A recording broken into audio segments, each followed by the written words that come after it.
Thank you, Your Honor. Wow, the view from here is beautiful.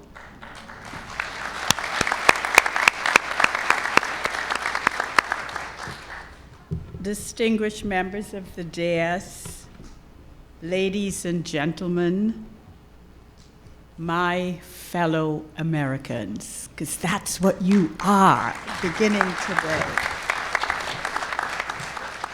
As the judge said, my name is Colette Phillips, and I, too, am an immigrant just like you.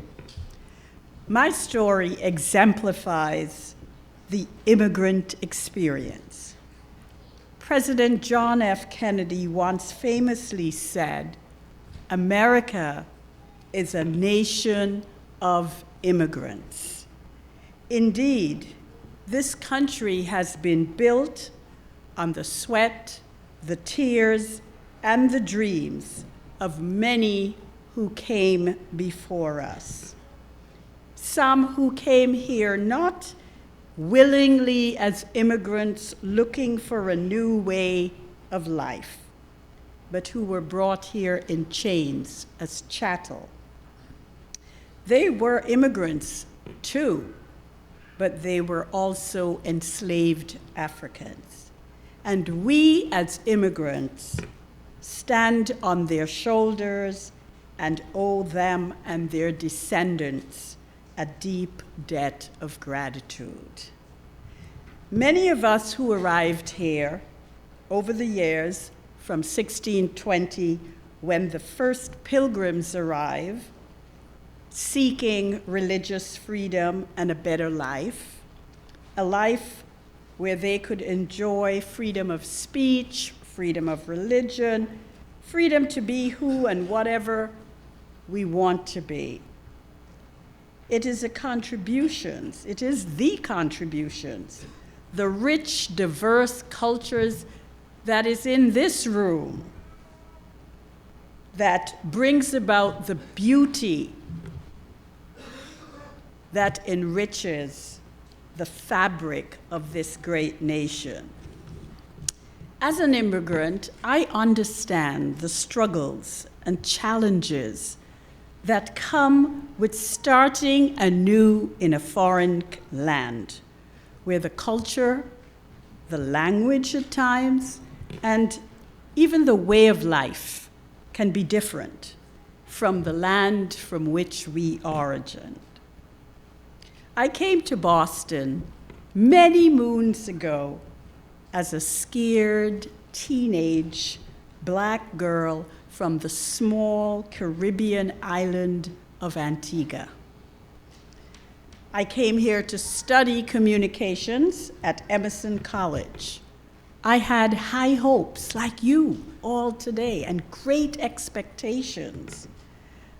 I had done my research at the Antiguan Public Library, and I was convinced that Boston was not like any other place, racially divided and explosive, as I had read about the American South.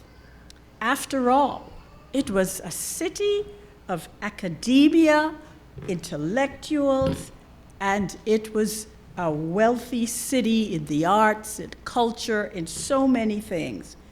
Home of Harvard and the Kennedys, of course. Dr. Martin Luther King Jr.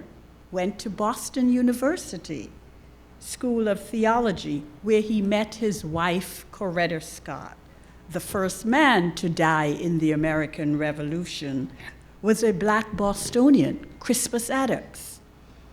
And the 54th Regiment in the Civil War, the only non-white regiment, was based here in Boston.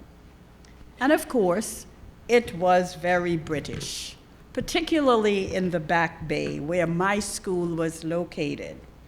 Having grown up in a British colonial influence culture, I truly thought I would fit in nicely in Boston without giving any thought to how I look, where I came from, or the color of my skin.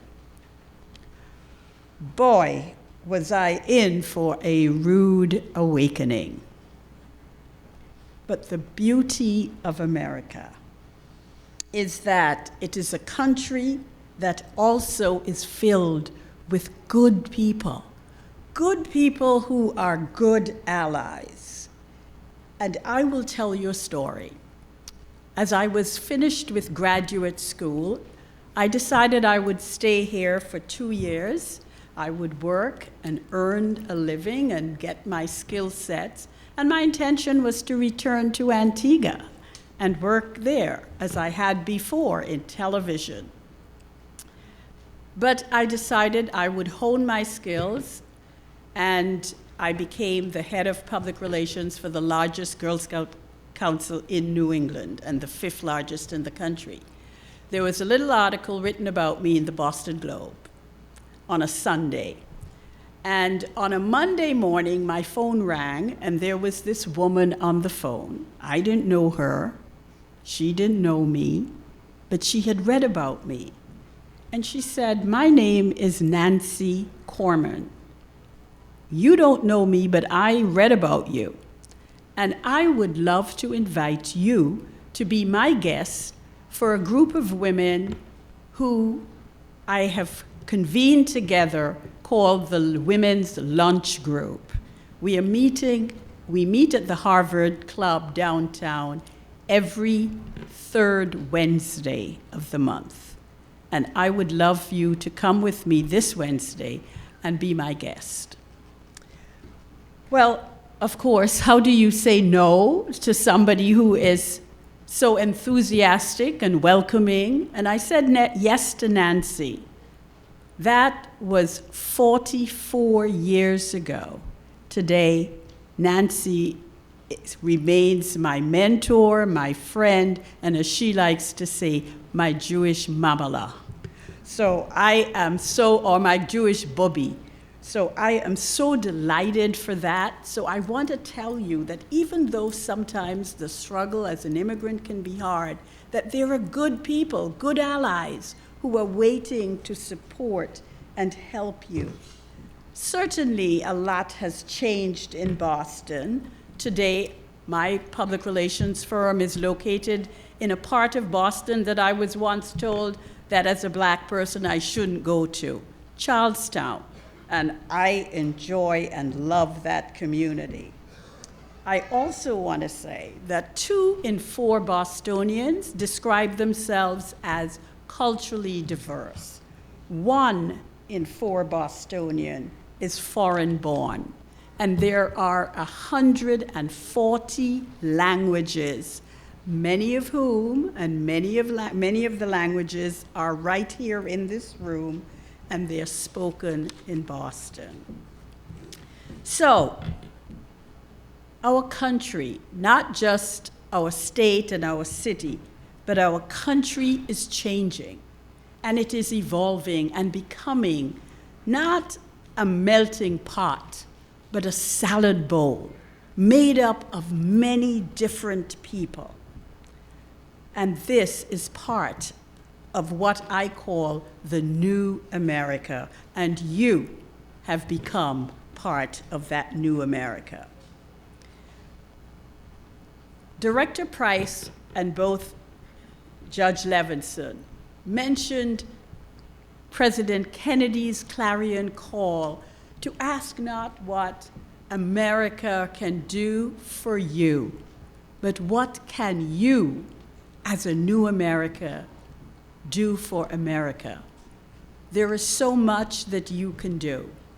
I realized that when I started my cross-cultural networking group, Get Konnected, because I saw there was a problem. People were isolated, people were tribalized, people didn't get together and connect and get to know each other. So I wanted to create something that would break down barriers, build bridges of understanding, and get people to know each other.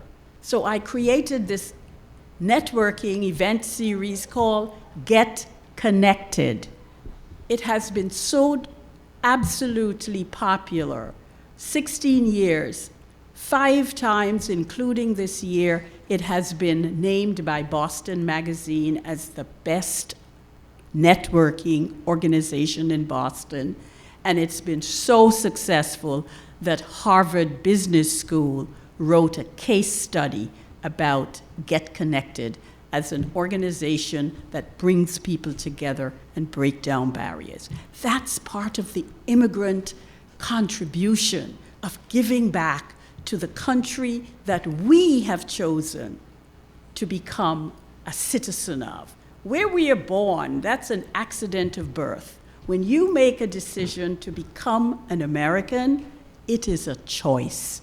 So this is the kind of thing you can do as a new America. I call on you today, my fellow Americans, to step up, to live up to the ideals of our diversity, our inclusivity, which is the strength of America. It is our collective responsibility to ensure that this land of opportunity remains a beacon of hope for all who seek a better future. So let us, as new Americans, be the example for the rest of the world by embracing and celebrating our differences, celebrating the rich cultures and the working together to build an even better America. Right now, we stand at an inflection point in our country.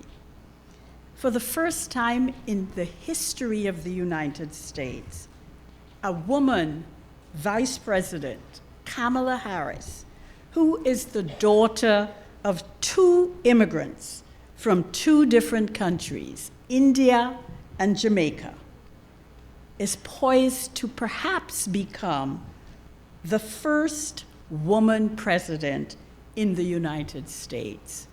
Only in America could a Black South Asian woman, the daughter of immigrants, would have such an opportunity. This is the promise of America, a land where anyone, regardless of their ethnic background or religious background or whom they love, can rise to the highest office in the land. I want to encourage all of you as new Americans to seek and seize this opportunity to make your voices heard, to stand up for what is right, and to always work to create a more prosperous future for your children and for future generations to come.